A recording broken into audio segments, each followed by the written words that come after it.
இந்தியாவிலேயே வந்து திருநங்கைகள்னு ஒரு அங்கம் இருக்கு. அந்த அங்கத்துக்கான ஒரு வழிவகை செய்ய முடியாம, இந்த மாதிரி சும்மா சாதாரண மட்டும் ஒரு நியூஸ்லயோ, ஒரு பேப்பர்லயோ திருநங்கைகளுக்கு அத செஞ்சோம், இத செஞ்சோம் அது மட்டும் இல்லாம, திருநங்கைகளுடைய அடிமட்ட இருக்கக்கூடிய திருநங்கைகளுடைய ஆழ்நிலைக்கு சென்று, திருநங்கைகளுடைய நிலவரங்கள முழுமையா தெரிஞ்சு தமிழக அரசுக்கு தெரிவிக்கணும். எங்களுடைய நிலைமைகள் இப்படிதான் இருக்கு. இங்க வந்து யாரும் வாழ முடியாத ஒரு கட்டமைப்பு இருக்கு.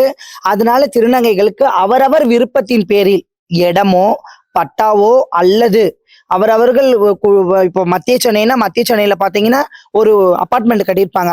இந்த குடிசை நகர்ப்புற வாழ்விட மேம்பாட்டு வாரியத்து மூலியமா 2 வீடு ஒதுக்கலாம். இப்போ வட சென்னைன்னு பார்த்தீங்கன்னா, அங்க நெறைய அபார்ட்மெண்ட் கட்டியிருக்காங்க. நகர்ப்புற வாழ்விட மேம்பாட்டு வாரியத்துல இருந்து. அதுல வந்து ஒரு ஒரு 5 இல்ல ஒரு 10 அப்படி ஒரு கட்டக்கூடிய இடத்துல இந்த கண்ணகி நகர தவிர்த்து மத்த இடங்கள் எல்லாம் திருநங்கைகள் கேட்டுட்டு இருக்கோம்.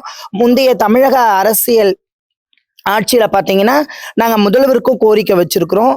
அப்புறமேட்டுக்கு நாங்க நகர்ப்புற வாழ்விட மேம்பாட்டு வாரியத்துக்கிட்ட ஐஎஸ் மேம் கிட்ட போய் நாங்க வந்து மனுக்களும் குடுத்துருக்கோம். எஸ்டேட் அலுவலகத்துக்கும் மனுக்கள் அமைச்சிருக்கோம். எங்களுக்கு உரிய நடவடிக்கையும் இல்லாம எங்கள வந்து புறந்தள்ளப்பட்டார்கள். எங்கள ஏளனமா பேசுனாங்க. அதனால வந்து நாங்க வந்து சாலை மறியல் பண்ண ஆரம்பிச்சோம். நியூஸ்ல எல்லாம் பார்த்திருப்பாங்க. தமிழக மக்கள் சாலை மறியலும் பண்ண ஆரம்பிச்சோம். எங்களுக்கு வந்து எங்க வாழ்வாதாரம் மிகவும் சீர்கெட்டு சீர்குலைந்த நிலையில் இருக்கிறது. இந்த கண்ணகி நகரை பொறுத்தவரையிலும்.